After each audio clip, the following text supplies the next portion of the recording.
Hi, I'm Ash Silva, guest host on Living 365 TV. Today, it's time to stop waiting and start living 365. Yeah! Yeah!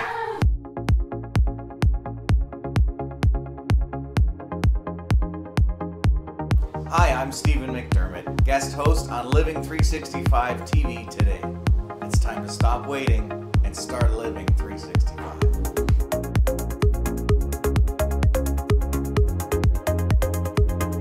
Hi, I'm Lucas Asu, guest host on Living 365 TV today. It's time to stop waiting and start living 365.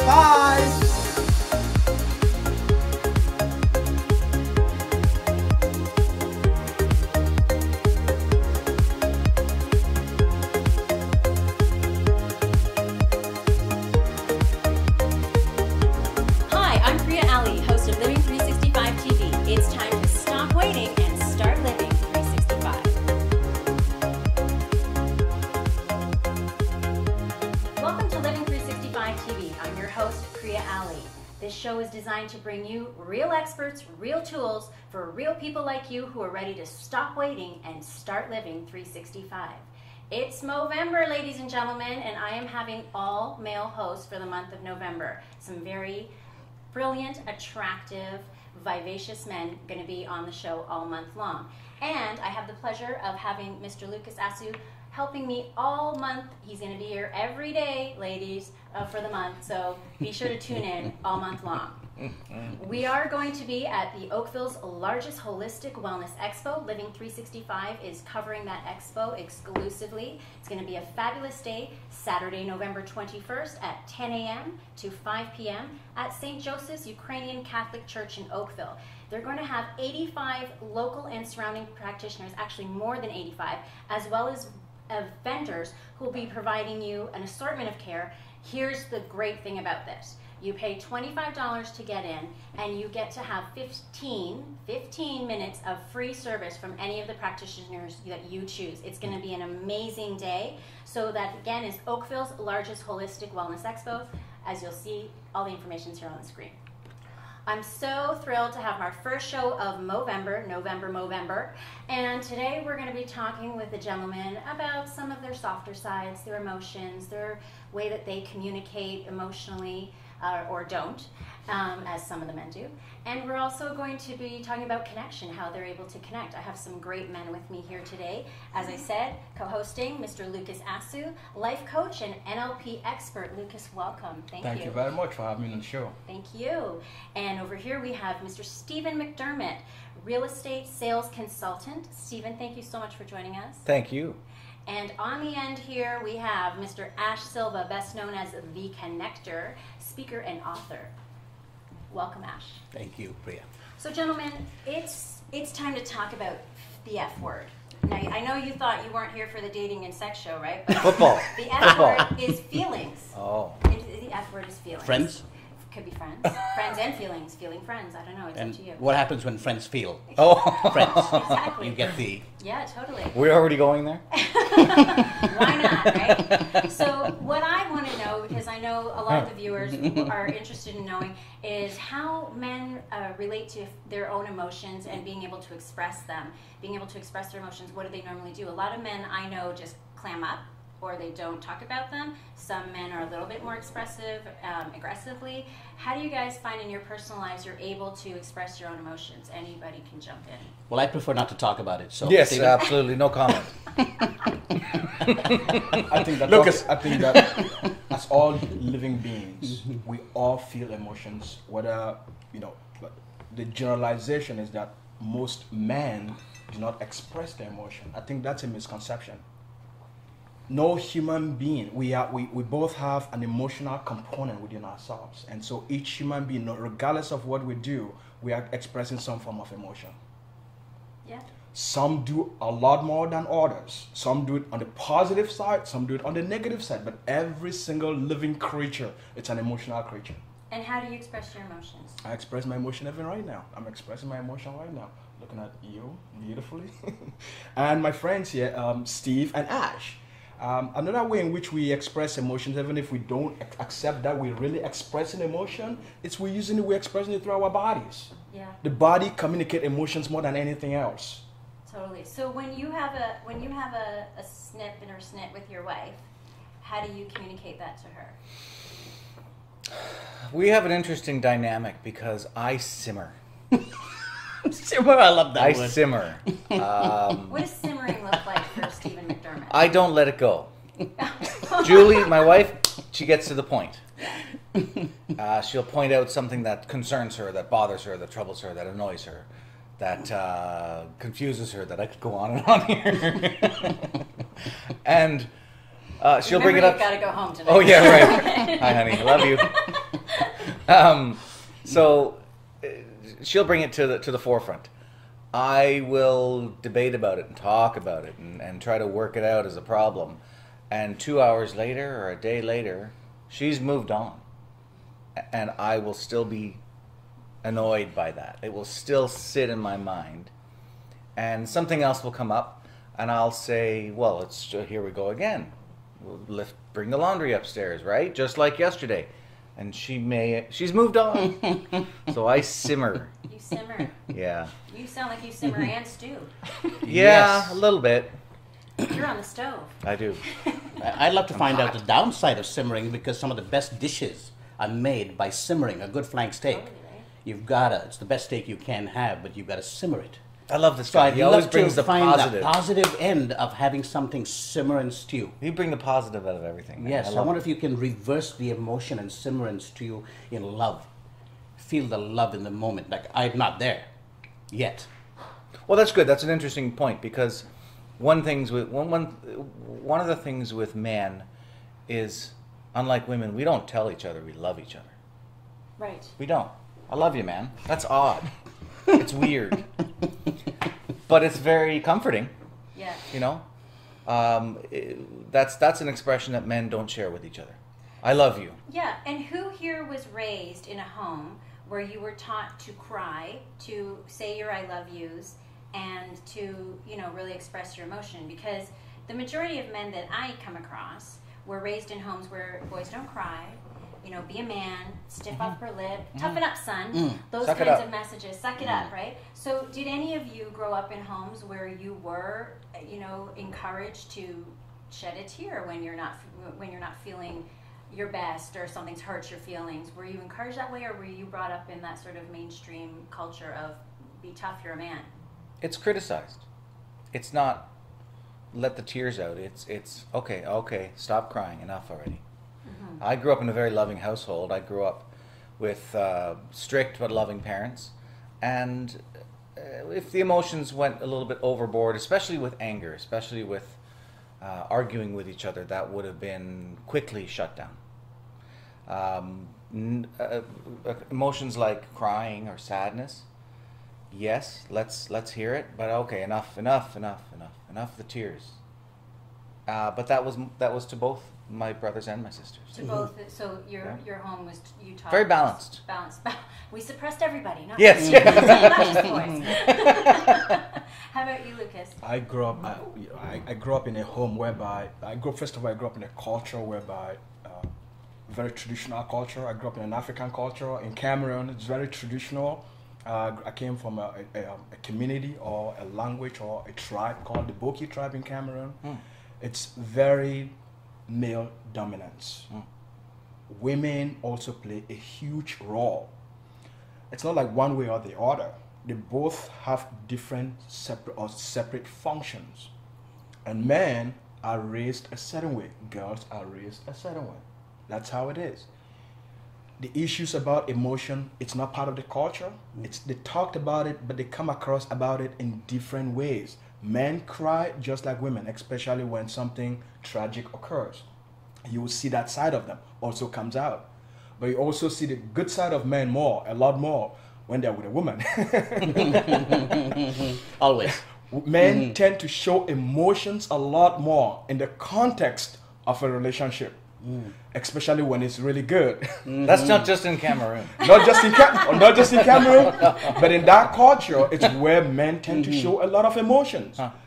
But the negative side of it, men tend to show emotions when things are not going really well. They tend to show some very, very severe emotions. Yeah. Like what? Like anger? Like stress? anger, frustration, stress, you will see it really come out a lot. Right? But here, in this Western part of the culture, men have been taught to suppress that. Over there, you are taught to express because it's an energy of creation. So you have to express it. So there is a fine line between expressing on the positive side, especially when you love, when you want to do something, when you want to create something in that culture, because men are very physiological. Most of the things they do, they have to do with their body. So it's an expression of emotion in a lot of the context. And they have a lot of dances. They have traditional dances. So men, they play drums, they express creative emotion in that way. How I was raised. I was never told not to cry, that men don't cry. But as I grew up, I heard that a lot. That as a man, you don't have to cry. As a guy, you don't have to express emotions. But these are all cultural generalizations. They are belief systems which have conditioned most men in most part of the world to be very rigid in their behavior. The more limited we are as men in the expression of our emotions, the more limited we are in our behaviors. And that's the problems in relationship.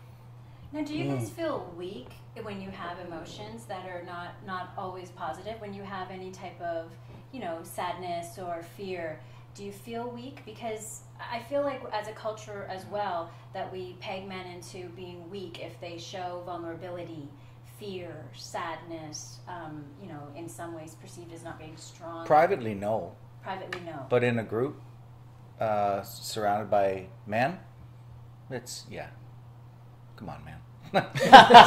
Let's go. Enough already. Yeah. Privately, no problem. When you're with somebody close, a sibling, a friend,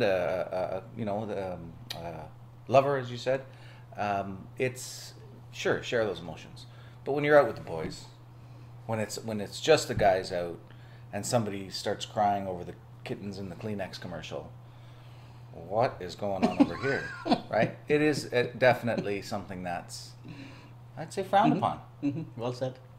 And what goes through your mind though when because a lot of the viewers are female, so we're one, because that's the moment when we'll be like, what are you thinking? When we see that kind of gaze, or we see you kind of in that moment, and we'll prod you with that sort of, what are you thinking? We get the old nothing, right? A lot of times we're not. Because that's a response. That's a response in which you conditioned as most men grow up. Most boys grow up, spend time doing a lot of things with other boys. They play sports, they play all kinds of things. Just like Steve said, when you express emotion, either in the context of sport, something happens to you and you're there bawling, it says, come on, don't be a pussy. Yeah. They say that. It's a social word, which means that you're really weak. Which is, really irritates me, because the P word comes back to us, and we're like, hey, we are not weak. Look, we brought you out through one of those things, okay? We'll take you back out with one of those things, and we control you with that thing. Oh, yeah. So to even make that reference is like, okay, this one's for you ladies. I'm standing up for you, for all of us here. But anyways, that reference it's a sign that you're being like a woman, really, right? You're like a woman. Yes. So what is wrong? Because what I find in my world of coaching, but as well in energy medicine, is seeing the imbalance in the masculine feminine energy in the world, not just in men but also in women, where nowadays a lot of women are becoming, this alpha female is becoming more and more popular. The she-wolf, isn't that what you called me yesterday? A she-wolf, right? So the balance is women are asserting themselves more masculinely and stepping away from their femininity. And I find that men as well, there's an imbalance in the way that they're able to be masculine. I find a lot of men are that I come across in some ways, on their exterior, very masculine, but you can feel that imbalance a little bit on the feminine energy inside of them, very, very vulnerable, very sensitive, very emotional. So I'm wondering how you guys maintain your balance of masculine, feminine energy, and if you were even aware of it. I don't think we were even aware of it. When a man rises up and in a competitive scenario and excels, it almost motivates the other guys around him to do better, to rise up to that challenge, rise up to that bar. I've noticed that a lot of times with women, in a corporate environment as well, when a woman excels and does very well, the water cooler conversation is, she's a bitch. What a little bitch. There's almost a hatred of within a female culture. I apologize if I'm generalizing, but there's almost a hatred within a women's culture of that one woman who does better than everybody else. It's chastised. It totally is. But with men, it's inspiring. Mm-hmm. Now, do you think it's chastised only by women towards women, or do you see our men around the water cooler calling her a bitch too? No. I don't have any problem with successful women, do you? You know, I never thought about this question until it was brought up today, and it's such an interesting question, because I'm thinking, Lucas, you brought it up, and then you mentioned that it is the women who control the men, really, when you look at the 3 Ps, as you described them. And if that is true, isn't it the woman, I'm thinking, that has actually directed the man to behave energetically and emotionally in a certain way? Was it the male culture? I don't think so. I'm questioning if it's the woman's expectation of the man that says, you've got to be strong and upper-lipped. Ha ha! And so, I'm wondering if that is where the direction came from through the generations, as I think about it now. So thank you for the question. How were we I raised? think it's the woman at the water cooler, and again, this is an assumption. You apologized for yours, I'll apologize for mine. I don't think you guys should apologize. You know, Yeah. I don't think you should. Oh. I This don't is a think free you do- farm, ladies I and don't think you gentlemen. should If you don't like what we're apologize saying, just Well, thank stop. you. bringing on, Yeah. you know, insightful information. Yes. I love you, man. Expressing things I that love are you, very buddy. useful. I love you. Yes, with no apology, I ask your audience the question that's predominantly female. If it is, I'll make an assumption that you put a bunch of men in a room beside the water cooler. The men kind of get along, and you know, the emotional balance, whether it's stiff upper lipped or whether it's talking about whatever it is they talk about, is very congenial. But I find when you do the same thing with a woman, if it's the one that's risen to the top and really made it out of the cage of crabs, let's call it. I don't want to get into the example of the cage of crabs, but if you know it, have you heard No, of I that don't know example of that the cage one. of crabs? No. You ever watch a cage of crabs and it has nothing to do with Easy there, big guy. Easy. but the cage of crabs, if you ever look at it in a fish market, Yes. is every one of those crabs is trying to get out of the cage.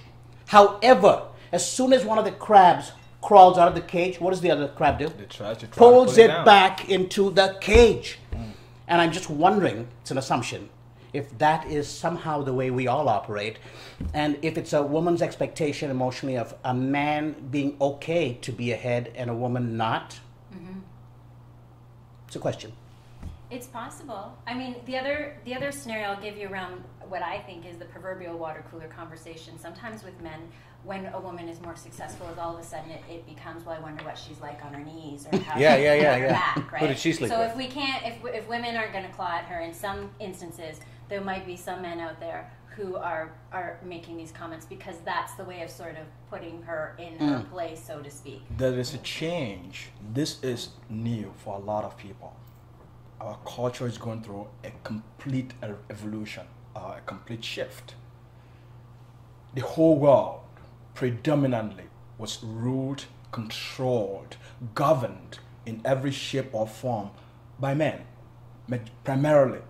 A few women came up, we had some very successful queens and empresses in the past, and they demonstrated such ability to govern, to rule, to be really powerful. But that wasn't the norm. Between the 60s, the 70s, and the 80s, that began to shift. And now we're in a place now in which it is all right. Most women were not educated. Most women were not allowed to vote. And we've gone through this evolution and this revolution now. There is this women empowerment. It's almost like democracy now. It's kind of like a feminine democracy going on in the world, in which they are empowering women because of the old belief Ooh, system. you say they are empowered. What I mean, the society in general right now, we have gone into places, into a complete shift culturally, globally, in every continent of the globe. Most places of the world, women they didn't have the right to own properties. They didn't, even if the husband passed away, the property will be transferred to the husband's relatives if they are male. Vote as well. Right? Women were not allowed to acquire that property. But now that is completely changing. It's also changing in the cultural flame. There's female CEOs, they are proven to be very successful in leading successful organizations. Even in the United States military now, they are female generals. So there is this shift that is occurring that the society in general, they were not consciously prepared for. But it's something that is being going on gradually. And it's something that both men and women, they have to come to a point in which they realize that this is a new world. If you're not used to it, you better get used to it. Because we are now in a place in which both of these energies have to come into a constructive use. Think about it. Let's say you have both of your right and your left hand. We have 50% of the world's population, or 54 or 56% of the world's population. But this energy wasn't put into constructive use in most places of the world. So think about the level of productivity that we are shutting down. But now that this energy, it's now being integrated as a functional, useful, contributive energy into society, into a family, into an organization, into a ministry, into a nation, into politics, into education. We're seeing this massive transformation occurring. And most people, It's about time. Most people that have not been trained, been educated to get used to this, that's where the nervousness is coming from. And that's where the fear is coming from. Because they have not... The feeling of the shift, of the shift of the energy, because when something changes, people start to feel it, right? When we go through change, you're very familiar with transition. When we start to go through change, people are unaware of what that is, what that's going to mean, what that's going to look like, what is going to be required of them. And so I feel like it's partially that discomfort that people experience when they feel a shift coming. Yes, part of the fear of that shift is because they were not used to, and they've not been provided the tools about how they have to make this adjustment. Fear of the unknown. So, fear of the unknown. So now everything is trial by error. They are used to living life a certain way, behaving a certain way, acting a certain way. But now out of a sudden, they have to deal with this different energy. You have to communicate with a woman differently in most cases. You have to talk to her a little bit differently. So it is these changes that are causing this fear that we are seeing now. And that's why a lot of men are complaining, and a lot of women are also complaining. Just like you use the crab example, the crab in the bucket. When a woman that has, just like you mentioned, we both have this feminine and masculine energy within ourselves. These energies are very useful, but they all need to be accessed in different contexts. So in the context of a relationship, even from a masculine frame of mind, a man can, the energy he needs to be in a battle and make things happen, that same energy is very useful in that context of a battlefield. But my masculine energy may be better suited in the negotiation aspect of that battle. That's right. Totally. As a real estate agent, I have to make sure that our negotiations go smoothly. When I'm sitting across from a man, or when I'm sitting across from a woman, she's the enemy. He's the enemy. It doesn't matter to me. I have to get something from that person. That's right. And I think there's an acceptance within corporate Canada, corporate America, that bring it to the table. I don't care if you've got a bra on or not. Right? Bring it to the table. Bring it. What you got? Are you talking to the man if he has a bra on? No. I mean, yeah. It doesn't matter. There is that competitive edge, and there is a competitive side to women that if it comes out, it is exciting. It is exciting when women show their masculine side. And I don't like generalizing like and that. I find it really interesting because I know you all somewhat on a personal level as well, right? So I've seen both sides to each of you. Maybe you've seen both sides to me as well. But even I think it's really interesting, particularly with you, Stephen, that you'd say, well, I'm not really aware of my masculine, feminine balance of energy. It's one of the reasons I actually asked you to be here today, because I find you to be so balanced in your masculine, feminine energy. I've not seen you in action in real estate negotiations, but I imagine, whoever the adversary is, watch out. See those eyebrows? They got you, right? But I've seen you, one of the things I really commend you for doing is you have a networking lunch. We'll talk about it a little bit later, but I love that it's not another old boys club. You bring in a balance of a mix of men and women in the community. and you are very balanced. That's the best word I can use, is very balanced in the way that you reach out and the way that you promote and help to evolve your community. So I feel welcome as a woman. As a woman in business, you almost have a feeling of, you walk in the door and you've got to get them past, if you're dealing with men, the first 5 minutes of what they're looking at you for. And if you got them past the 5 minutes, then you've got to get them with what's coming out of your mouth. That never crosses my mind. And that's what I noticed. And that's something, well, yeah. Depending on how, depending on the what individual. dressed. Yeah. No, I mean, there's a difference between appreciating a woman's outer beauty and, kind of tuning into her mind. But what I really feel from you generally is an equality in the room. And I think that speaks to, so whether you're aware of it or not, I'm making you aware today, you have a great masculine-feminine balance within yourself. That I feel that it's a very unifying and very uniting experience to be around you. I don't feel like a man or a woman would feel like they're treated any differently by you. And I think it speaks to your own personal masculine-feminine balance. Well, I have 2 older brothers and 2 older sisters. Again, grew up in a very loving household. Born in Ireland, raised in Canada. So I saw both sides of that coin. And I also want to say, I don't care if you're wearing a bra or not either. No, Spanx. Manx.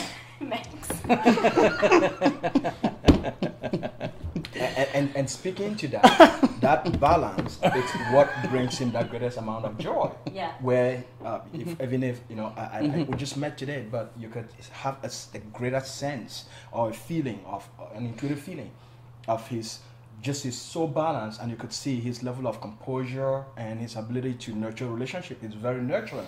The way he even actually shook my hand when I walked in, even when we just met, there was that caring, which we just met for the very first time. Well, we're really getting touchy-feely now. Right. And so we're really getting emotional now. That part of ourselves, most men that have not learned to be able to access their feminine qualities, their feminine energy, they don't know how to be, they are not successful in a relationship. And so, because the masculine energy, a woman loves that because it creates a sense of certainty, stability, and protection. Yeah? But it's not something that has to be aggressively used or forced. Yeah. And so, the nurturing side of ourselves is what women crave the most, and what women are asking men to access, so that they can bring that, because that's the nurturing. You can bring, the toughness, all of that. But the level of communication, love is not like that. Okay, but to counter that, and I'll just play devil's advocate. When you look at, let's take a bar scenario or a club scene, an area where men and women are mixing to find that right person. Who's going to be more exciting to a female audience? The big strong guy, or the guy over in the corner who's quietly meditating in on his iPhone or something like that? Who's going to be more attractive? And generalities exist on both sides of our table. There are women who are going to see that big, strong, strapping guy walk in, and they're not even going to notice the smaller guy who's a bit more pensive and probably a bit more sensitive. These are things that are automatically hardwired into our species. Yes. Yeah, because men have that predatorial and that provider and that hunter gene within them that have been around from the beginning of time, and women also look for that. We look for that. I think innately there's a part of us that looks for that feeling of, I want to know that it's the strength that I know if I'm in trouble, my hunter provider guy has got me. Magic Mike was not a bunch of guys debating, right? They were out there strutting their stuff. Yes. There's an element to that, and it's it's never black and white. Well-decorated hunter provider. Okay. Well, however, I mean, the body is really the shell that we carry ourselves within. So I feel like everybody wants something that they feel attracted to, definitely. But I find having been in the nightclub bar scene. It happens, I feel like it has to do more with the man that feels strong enough within himself. He could be a silent meditator, but if he has that level of confidence, it gives a woman a feeling of assuredness, a reassuring feeling that he doesn't have to be the big muscle guy, but he's strong enough to put his arm around her or pick her up. And in today's hunter-gatherer society, Western, yeah, it's not prey that we're looking for. It's not animals that we're hunting. Yeah. It's finances. Yeah. And yes, the guy who has the most success as a hunter in today's society Because he's on his iPhone. because he's on his iPhone 6, the new one with the little bling on it, Exactly. and he's got a nice watch, Yeah, and all of a the sudden, Apple Watch. he's got money. He's very interesting, But right? is that a female thing or is that a male Absolutely. female thing? I would Because say, well, I've observed men that will absolutely. gravitate to a man with money just as easily as a woman will because men sniff success. Say that again. I said I find that men will just as easily gravitate to a man they perceive has money because I feel men follow the scent of success. Because if that's the wolf, we want to be part of the pack, and so this is where we're going, kind of thing. So I find that in general, if that's where somebody's priorities might lie, that's going to be something that they're going to search out. I'm not particularly impressed by wealth. It's great if you have it. Those but- things by themselves, Yeah. they can attract someone. They cannot sustain someone. Yeah. You can use money to attract a woman. A woman can use money to attract a man. But to sustain it, it's the nurturing. The money can attract. Yeah. The big guy can use his body to attract a girl. But does he have the nurturing quality to nurture her emotions, her feelings, her needs, her heart? That's where the balance comes in. So I can crush a skull, but I can also tenderly hold a baby. Yes. Immediately. That's what we want. And Yeah, that that's and that beauty, it's what makes a relationship work. And that's Both from the masculine and from the feminine frame of mind. Right? So she can be, for example, there are times in which for her to do what she's doing, she has to tap into her masculine essence. But when she's with little Malia at night, she has to go into the softer side of her to put that baby to bed. But we do too. The same thing we do. And Yeah. that's where the nurturing is. And once we understand this, that not that men do not have the feminine side, Right. some men do more than other culturally. If you go to different cultures of the world, there's a shift. There could be more could be like in most part of Africa, the masculine side is a lot more than the feminine side. In most part of the Western world, we are now beginning to learn how to find a good balance. In some parts of the world, a lot of men have more feminine side than their masculine side based on how they are raised. And also, the family in which you are raised will determine which of these is reinforced in you. And that determines the personality of the individual. And the ability to be in relationship. Yeah. I wonder if everything we're talking about sums up into what you said, which is that man who's got all of that, all of this, is confident now, whether he's on his iPhone in the corner or he's walking through and cutting through an audience or a group of people. He's got the confidence to know he's got all of that and all of this, and the woman recognizes that. So does it come down to emotionally, the man having the emotional composure, confidence to exude all of those things and say, I got it. First impression. I bring it. The first impression is quick. And the emotion can be felt by everybody else. So I'm wondering if it comes down to that. And the message to me is, how can we exude that a woman will feel? And I'm curious to know, beyond that, what is the emotional mindset for each of you as you engage women in a room? Now, I know that when I speak to you because you're married, when you engage your wife in the afternoon or whatever it is what is the emotional needs that you have when you're encountering women in whatever capacity relationship-wise you're currently in right now? So when you walk into a room, I know you do a lot of events and networking. When you walk into a room and you were to meet a woman, what would emotionally fulfill you or bring that kind of balance to you from the woman? Well, I have a feeling you can answer that question a lot better for me on my behalf. So would you be able to tell me what your question means and what the answer is? So no comment. Plead the fifth. I don't know. I come from two sides. Yes. I do come from two sides. One of the things I picked up in the conversation, and again, it's kind of controversial. So what I would love to do is connect with man or woman for different purposes, different reasons. I'm in business. I love women. I'm single. And so Ladies is single. I don't know. I'm walking in looking for the right woman who's going to sweep me off my feet. I don't know what that feels like. I don't know what that sounds like or looks like. But you want to I be have a swept general- off your feet? Well, yes. You don't want to sweep her off her feet? Yes, it's part of it. Yeah. It's the whole thing is we are swept off each other's feet. We We're up do in want to the be air. wooed a little bit. We do, and so I really don't know how to describe the I answer. think that's a really important point for women to know that men also want to be wooed. Yeah. Because We just don't want to tell you. Yes, they don't want you to know this. No. They want to be wooed the way that we want to be wooed. Whatever that means for you, it means a compliment. You would be surprised at how many men, when you compliment on just their physical appearance, something about them, their whole disposition will change, right? And just as a woman would. But a lot of times women are so caught up in waiting for what we're supposed to get that we don't return that back. And there's a double side of that sword. If a woman comes on too strong, then she's a little slutty, or she's a little overbearing, or she's pushy, or she's, it's too much. Like we all have to find that balance. If men come on too strong, it can be overbearing. Those are the belief systems. I put a post some time ago on Facebook regarding this topic. That women think, just as you said, women think that to compliment a man and ask him out for a coffee date, when you have an attraction for someone, they feel that they are either a slut, they are cheap, they are easy, they are desperate.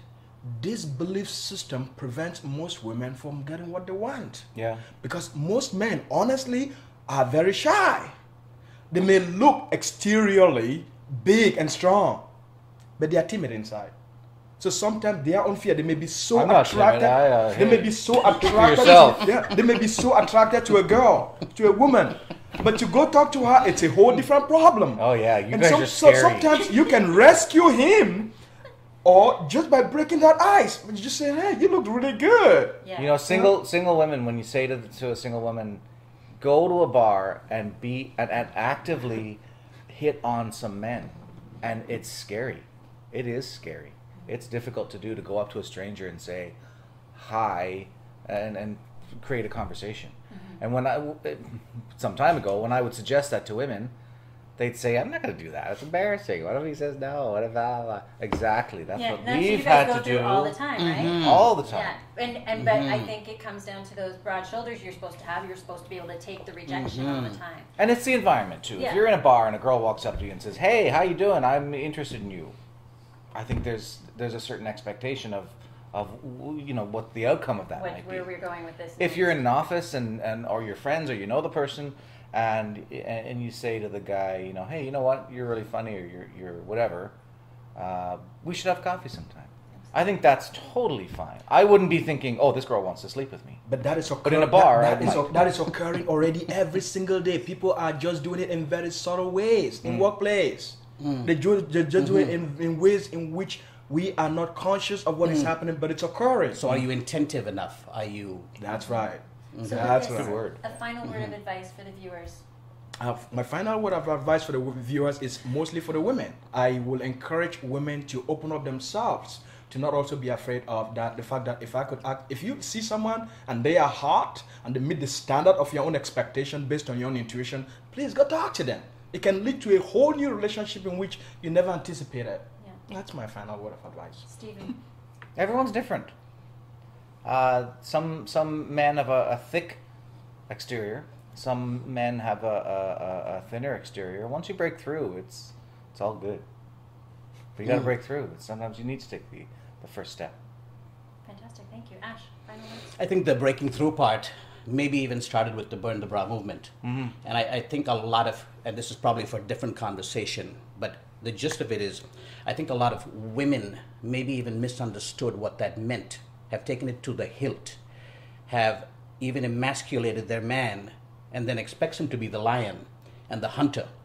And so I put it out to women and men out there that there's a movement that can happen beyond being attentive, is to become and allow your man to be empowered. The empowerment movement has the word men in it. Empowerment. And so I invite women, your audience, to look at their man and say, "Hey, how am I expecting him to be the hunter if I am actually making him the sheep. And men as well. You know, take a look at where you want to go to become the man that is everything Stephen is. Women love it when we make you feel feminine. Men love Yes. it when you make us feel masculine. Admired. I like that. That's a great piece of advice. Beautiful. Where can the viewers find you? They go to my website, lucasasu.com. Perfect. And anything up and coming that you want to share? Yeah, I have an NLP course coming up, and actually it's end of this October, but we have another one coming up at end of November. It's on lucasasu.com. Terrific. Thank you. Stephen, where can people find you? My website is stephenmcdermott.ca, and it's Stephen with a PH. I always Perfect. And point by that the out. beauty of television, it'll be right under your name. Excellent. Yeah, right under you there. stephenmcdermott.ca, and I'm going to be hosting a luncheon in Oakville for business professionals at any level at Coochie, which is one of the best restaurants in Oakville. I got to say, probably the best one. Definitely. Yeah. Yeah. Thank you. So On November the 11th and every second Wednesday of every month. Yes. So if you miss On November the Remembrance 11th. Day, if you can Remember that? Very good. Yeah. That was good. It's every second Wednesday, which is an amazing lunch. You've got to come to it if you're in Oakville and the surrounding areas. Ash Silva. where can they find you? AshSilva.com. Right over here. Right over They there. would see yeah, that? Yeah, they'll see it. Okay. Yeah.